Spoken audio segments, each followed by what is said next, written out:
Halo historian, Assalamualaikum warahmatullahi wabarakatuh. Yuk belajar sejarah.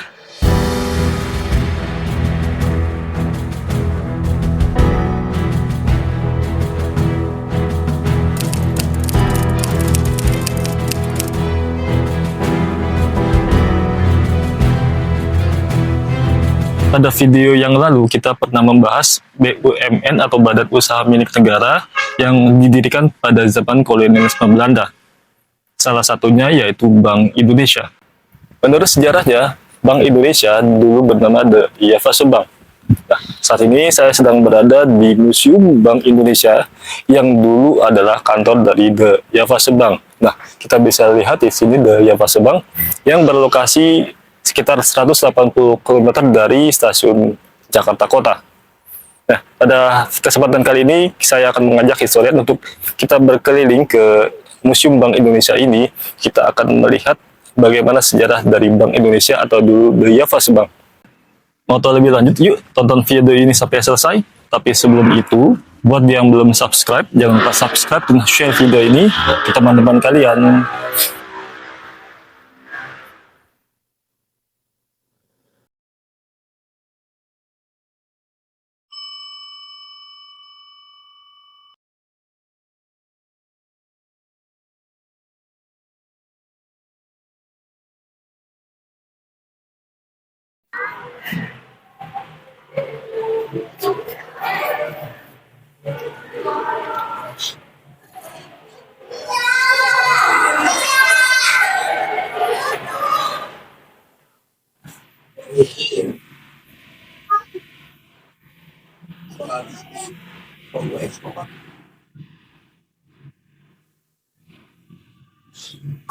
Historian, saat ini saya sedang berada di lobi dari Museum Bank Indonesia. Jadi, Museum Bank Indonesia ini diresmikan pada tahun 2009, tepatnya tanggal 21 Juli 2009, oleh Presiden Republik Indonesia, yaitu Bapak Susilo Bambang Yudhoyono. Jadi, kita bisa lihat dari foto-foto dari peresmian Bank Indonesia sendiri. Di sini ada Gubernur Bank Indonesia dan Deputi Gubernur Bank Indonesia. Kita bisa lihat lagi foto-foto dari The Javase Bank ini, saudara. Foto pertama atas ini bangunan ini atau di Javase Bank ini dulunya adalah bekas bangunan dari rumah sakit saudara. Atau di sini disebut Dunia Hospital yang kemudian digunakan oleh The Javase tahun 1928. Selanjutnya kita bisa lihat di sini kantor pusat The Javase Bank tahun 1910. Kita bisa lihat lagi foto selanjutnya itu kantor pusat The Javase Bank di Batavia setelah tahun 1930. Jadi sudah lebih ramai. Nah, foto lagi di bawahnya ini ada ruang rapat besar di tahun 1937. Kemudian ada juga foto ruang kerja The Javase Bank ini, saudara. Dan foto terakhir ini ruang pelayanan nasabah. Sorry, kita masuk ke bagian dalam. Ini ada monitor besar historian. Jadi di sini dijelaskan perkembangan dari teknologi perbankan historian. Kita bisa lihat di sini ada era paper seperti bilet giro. Kemudian maju lagi perjalanan waktu. Ini kembali ke belakang historian. Jadi kembali ke masa tradisional zaman dulu sekali sebenarnya. Ya, atau disebut dengan era tunai. Di mana kita bisa lihat ada kapal-kapal perdagangan. Nah, di sini sudah mulai ada uang kertas, uang logam. Kita perjalanan waktu lagi. Nah, di sini era barter, jadi era pertukaran barang, saudara. Jadi dulu terjadi perdagangan dengan cara menukar barang sesuai dengan kebutuhan, historian. Kita bisa lihat dari videonya, historian. Seperti tadi itu ada foto orang yang butuh ikan ditukar dengan barang lain, historian. Bank Indonesia. Kita masuk lagi ke dalam, historian.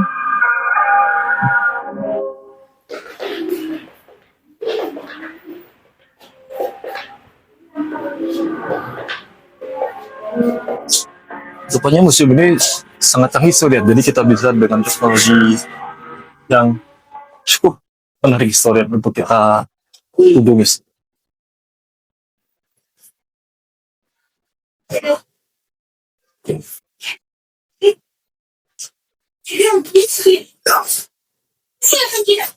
Kemudian jadi kita bisa lihat di sini ada bagian sebuah papan kaca bertuliskan nenek moyangku orang pelaut bukan sebuah kosong historia. Jadi kita bisa lihat dari tulisan ini Laut Nusantara sudah dilakukan pedagang global sejak kala pertama hari umum historia. Di sini kita bisa lihat ada karung ini rempah-rempah historian.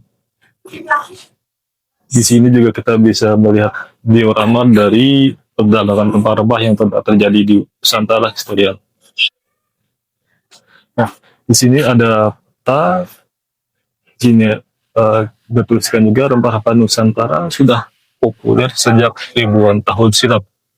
Dari Asia Barat, pedagang Arab menyalurkan komoditas ini hingga ke Indonesia. Dan dari sana dijual ke seluruh Eropa dengan harga setinggi. Kita bisa lihat di sana bumbu dapur senilai emas historia. The Golden Spice. Sini petanya historia.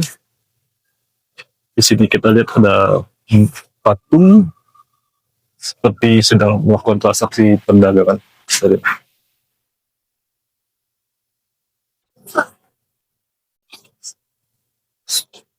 Kita ke dalam lagi.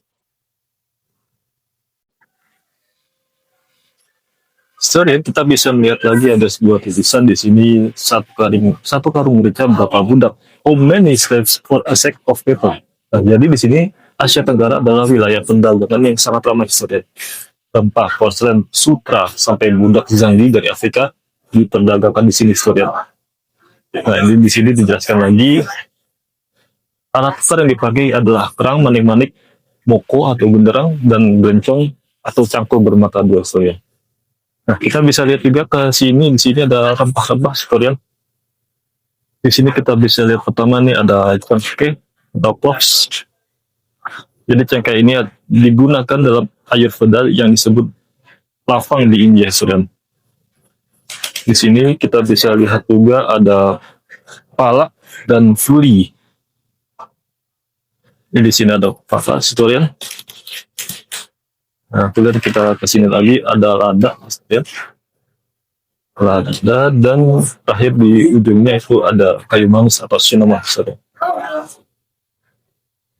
Nah, di sinilah dulu rempah-rempah ini diperdagangkan di Nusantara historia. Nah, kita sudah lihat beberapa rempah-rempah yang dulu pernah ada di Nusantara dan inilah menjadi alasan mengapa orang-orang Eropa datang ke Nusantara karena memang di Nusantara ini sangat berlimpah dengan rempah-rempah historian. Di sini kita bisa melihat lagi ada sebuah replika kapal kayu historian. Jadi di sini kita bisa lihat intinya ini disebut dengan Jung Java historian. Jung Java ini adalah kapal dagang yang melayani Laut Jawa sekitar abad ke-16 historian.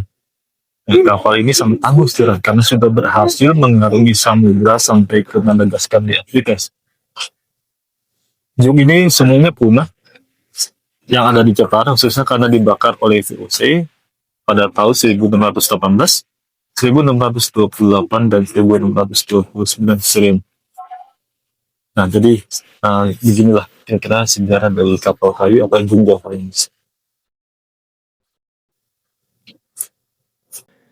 Historian, jadi kita di sini juga bisa melihat ada sebuah gambar yang bertuliskan yaitu harga-harga rempah semakin mahal mendorong orang-orang Eropa menjalin jalan ke Asia Tenggara. Jadi pada abad ke-15, pedagang-pedagang Portugis ini dengan bantuan Arab berhasil menemukan jalan laut melalui Afrika atau mengitari Afrika sampai ke Nusantara historia. Jadi di sini para pedagang-pedagang dari Portugis itu menemukan jalan sampai dengan Nusantara.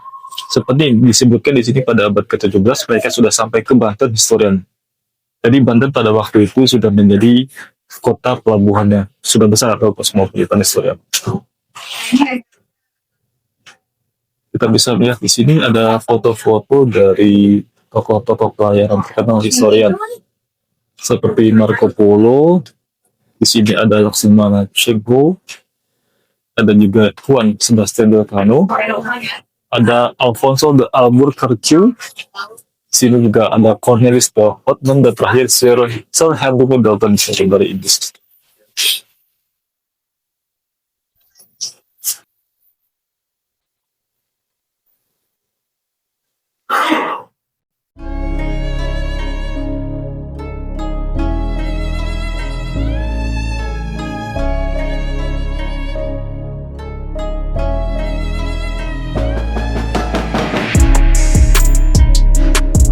Historian, jadi kita bisa lihat di sini, ini ada sebuah catatan tentang the Bank Koran and Bank Dini, historian. Jadi di sini dijelaskan bahwa Gubernur Jenderal Belanda saat itu Van Imhoff memutuskan untuk mendirikan Batavia Bank Vading pada tanggal 20 Agustus 1740, historian. Namun bank ini sulit berkembang karena pengurusnya saat itu tak paham perdagangan dan disaingi oleh pejabat filosofi. Nah, kemudian Gubernur Jenderal berikutnya itu Mosel mendirikan Bank Koran pada 1 September 1752 dan menggabungkan atau merger antara Bank Van Liening dengan Bank Koran sehingga menjadi Bank Koran and Bank Van Liening, historian. Nah, ini adalah cikal bakal perbankan nasional dengan menerbitkan sertifikat deposito yang diminati orang saat itu, historian. Pada tahun 1746 sampai 1809, bank ini berlokasi di Tiga Timur, tepatnya di samping timur Taman Fatahillah, Jakarta, historian.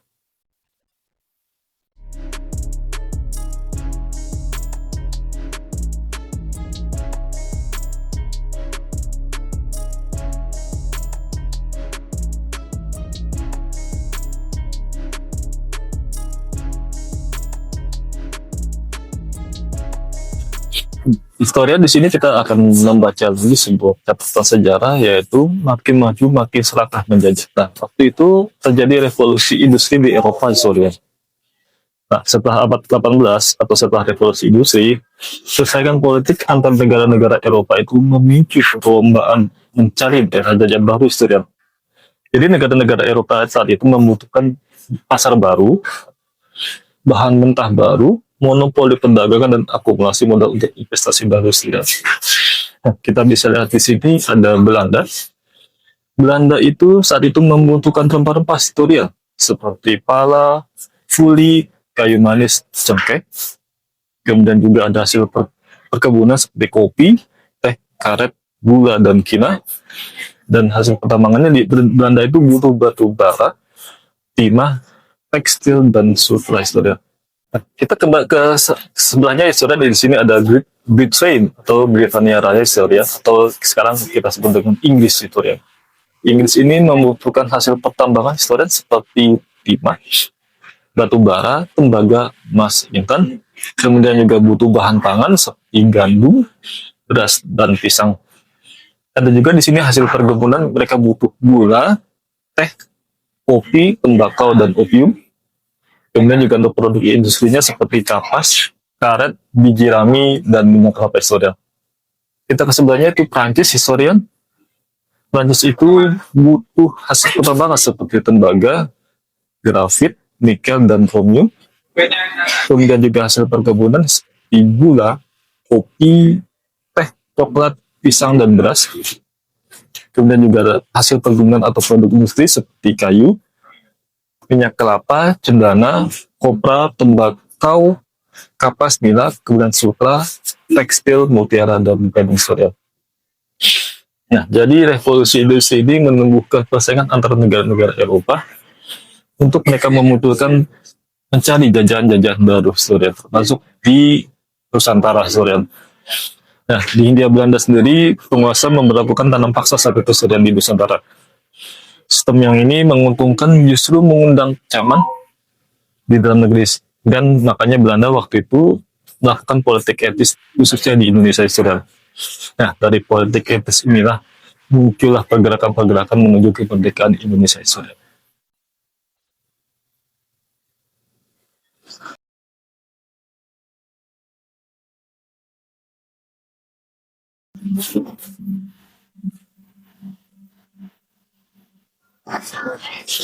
Nah, di sini kita juga bisa lihat foto-foto, historian. Banyak foto-foto, ada seperti pernikahan, ini ada gedung Belanda, historian. Di sini foto-foto dari zaman-zaman penjajahan Belanda historian. Kita bisa lihat juga di sini ada sebuah tulisan di sini pada 1800 kerajaan Belanda akhirnya mengambil alih Hindia Belanda dari Prusia historian. Jadi Gubernur Jenderal Belanda saat itu Johannes van der Bosch menerapkan tanam paksa historian untuk mengisi kas negara yang kuras karena perang Jawa. Jadi waktu itu kita atau rakyat Indonesia diwajibkan untuk menanam kopi, teh, tebu, dan tembakau yang sangat menguntungkan bagi Belanda, tapi yang serahkan rakyat Indonesia historia.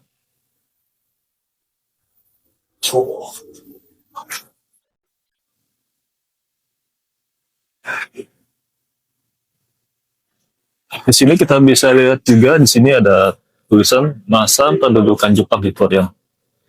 Nah, pada masa pendudukan Jepang ini, tentara Jepang, militer Jepang juga menerbitkan uang inflasi. Jadi mereka sendiri menerbitkan uang di sini historian. Macam dan jumlah uangnya yang beredar semakin banyak karena uang sejak masih dengan uang pemerintah Belanda masih berlaku ya. Jadi waktu itu berlaku dua mata uang yaitu dari Jepang dan dari Belanda ya. Namun pada masa-masa ini bank-bank Belanda dan Inggris ditutup dan diganti dengan bank-bank Jepang yang sebelumnya sudah beroperasi di Hindia Belanda, tetapi dibutuhkan kemudian karena bank pecah ya.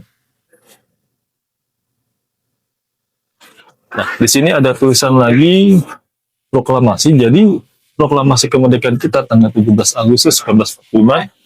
Keesokannya Soekarno dan Hatta diangkat menjadi panitia presiden kemerdekaan Indonesia dan kemudian menjadi presiden dan wakil presiden Republik Indonesia. Nah, di sini disebutkan amanat Undang-Undang Dasar 1945 yaitu pembentukan bank sentral yang kemudian menjadi nama Bank Indonesia yang bertugas ini mengatur nilai rupiah dan menyelenggarakan pengedaran uang. Dalam pelaksanaannya dibentuklah Yayasan Pusat Bank Indonesia. Modalnya ini diperoleh dari Fons Kemerdekaan Indonesia yang kemudian bergabung dengan Bank Negara Indonesia pada Agustus 1946. Nah, di sini juga ada tulisan revolusi fisik tahun 1945 sampai 1949. Nah, di sini negara kesatuan terbelah dua historia. Perekonomian kacau karena pertempuran 4 tahun antara Indonesia dengan Nikkei historia. Jadi kedua pihak ini sama-sama menjalankan kebijakan pembiayaan devisa. Nika mengeluarkan uang kertas Nika dan Indonesia mengeluarkan uang Republik Indonesia atau Ori yang hanya beredar di Jawa dan Madura. Ori daerah beredar di Banten dan Sumatera dan uang-uang daerah lainnya. Jadi satu beredar uang Nika, uang Republik Indonesia dan uang Republik Indonesia yang ada di daerah-daerah. Sudah, jadi tadi kita sudah melihatkan ada uang Republik Indonesia dan uang Republik Indonesia daerah sekian. Nah, uang Republik Indonesia ini mulai berlaku pada Oktober 1946. Pecahan utamanya yaitu 100 rupiah. Berbagai masalah langsung menghantam atau menghantui masalah uang teori ini sudah. Yaitu pertama sulitnya penggandaan, kemudian maraknya pemalsuan dan terganggunya pencatatan uang syariah. Selain itu kebutuhan akan uang telepon juga melampaui uang ini tersebut ya. Terus kemudian kita juga bisa melihat nanti bentuk-bentuk dari ori ya, uang Republik Indonesia historian. Nah, jadi di sini ada dua historian, jadi uang Republik Indonesia dan uang Republik Indonesia daerah. Nah, ini uang Republik Indonesia historian, di sini ada 100 rupiah, di bawahnya ada 5 sen, ada 5 rupiah juga, ada 25 rupiah, ada 100 rupiah, 100 rupiah baru kemudian ya, atau di belakangnya. Di sini juga kurang jelas historian dan di sini ada 10 rupiah historian. Nah, di bawahnya juga ada uang Republik Indonesia daerah seperti di Aceh, Nias, Riau, Jambi, Sumatera Selatan, Bukit Tinggi, Cepu, Magetan, Blitar, Kediri, Pati, Yogyakarta, Banten, Lampung, Sumatera Barat, Pematang Siantar, Asahan, Sumatera Utara, Pematang Siantar Bukit Tinggi, Bengkulu, Sumatera Selatan, Bojonegoro, Kedu, Surakarta, dan Tahir Madiun historia.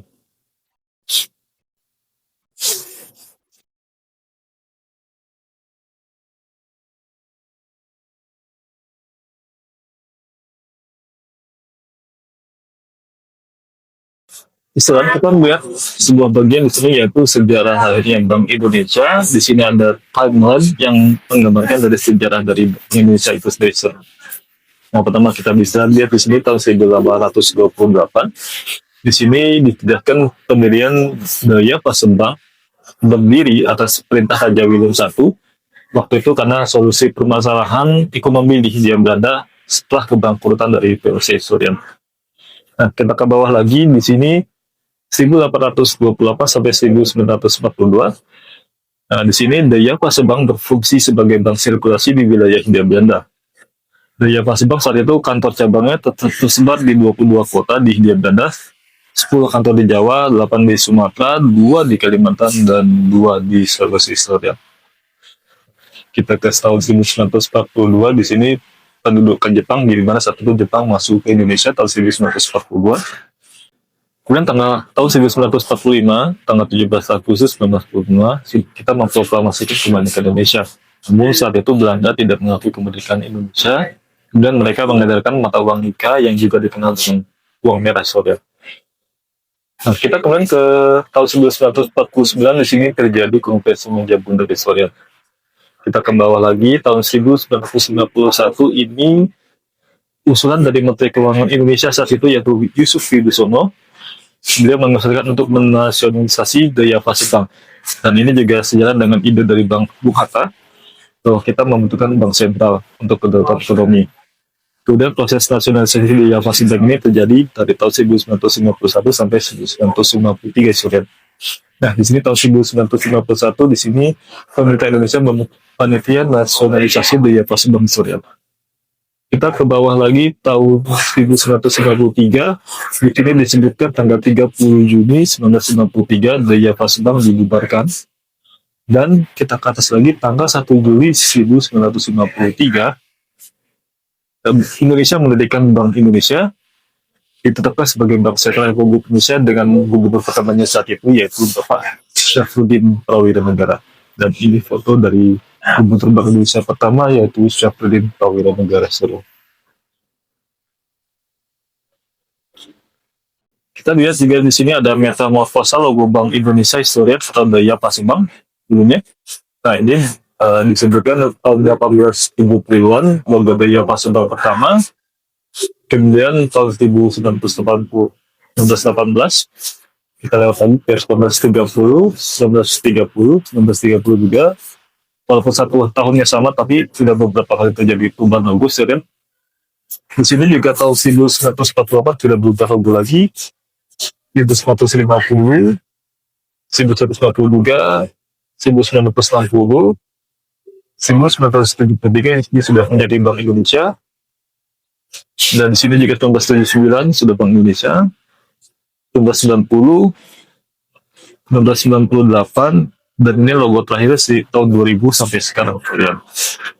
Jadi di sini dari tahun 1870 sampai tahun 2000 terakhir sudah mengalami beberapa perubahan besar.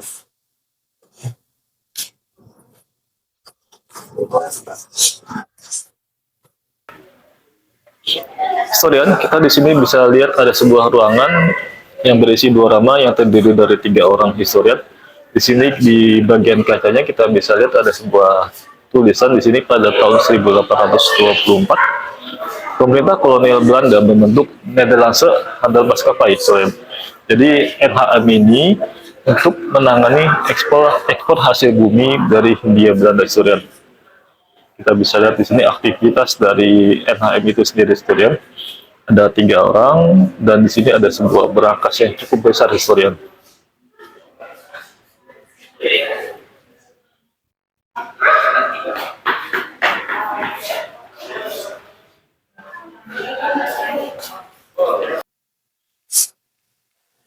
Selain di sini kita bisa lihat ada sebuah keterangan di sini Bank Sentral pun lahir, the birth of Central Bank. Dan di sini adalah proses nasionalisasi dari Daya Pasemban yang dilanjutkan dengan perubahan lembaga sirkulasi kemudian menjadi Bank Indonesia pada tanggal 1 Juli 1953. Dan bisa lihat lagi di sini adalah proses nasionalisasinya pada tanggal 19 Juni 1951 pemerintah membentuk panitia nasionalisasi Daya Pasemban. Muhammad Sobari dan Hou Bianti dikirim ke Belanda untuk mengatur pembelian saham Daya Persembang yang diperdagangkan di Bursa Efek Amsterdam Historia. Nah, kemudian pemerintah Indonesia mengajukan penawaran kepada pemilik saham Daya Persembang. Dalam waktu 2 bulan, hampir seluruh saham Daya Persembang dibeli oleh Indonesia.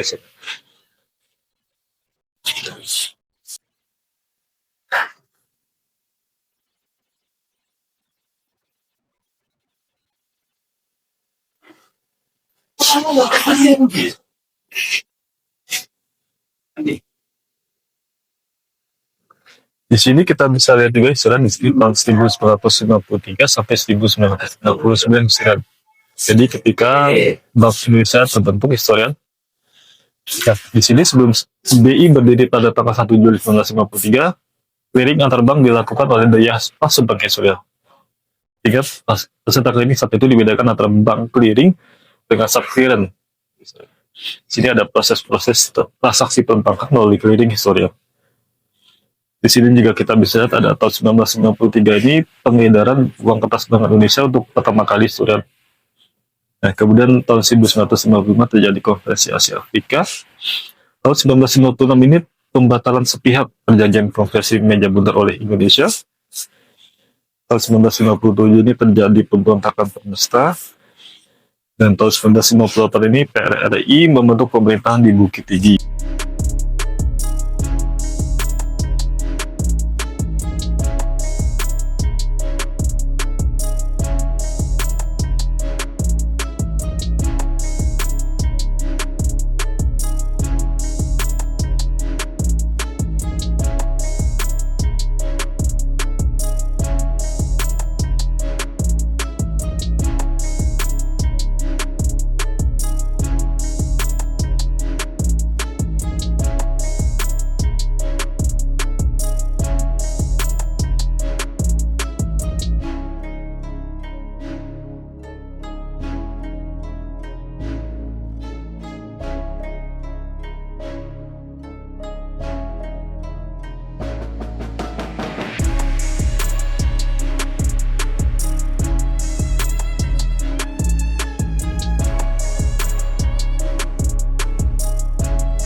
Historian, jadi Bank Indonesia juga berperan dalam meningkatkan pertumbuhan ekonomi nasional historian. Salah satunya ini historian, Bank Indonesia memperkenalkan kredit untuk pemerataan pembangunan dan perluasan kesempatan kerja, seperti kredit investasi kecil dan kredit modal kerja permanen untuk pengusaha kecil dengan plafonnya 5 juta dan bunganya sangat rendah. Historian.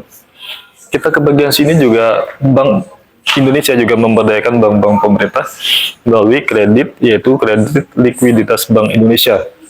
Suku bunganya rendah dan syarat ringan. Sekitar 80% dari total kredit atau KLBI ini diberikan dari kas Bank Indonesia Historia.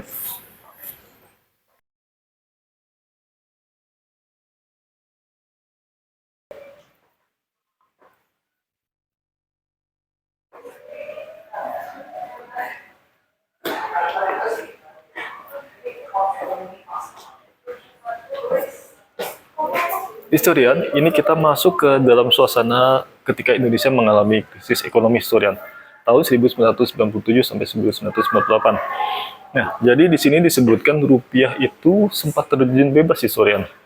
Saat itu rupiah terhantam menyusul krisis ekonomi atau krisis nilai tukar dari baht mata uang Thailand. Disebutkan waktu itu rupiah itu sempat diperdagangkan di kisaran 16.500 per 1 dolar pada Juni 1998. Kemudian pada akhir 1998, rupiah mulai bergerak stabil pada kisaran 7.500 sampai 8.000 rupiah.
Itu tadi Suran keliling-keliling kita ke Museum Bank Indonesia yang dulu bernama Budaya Fasobang.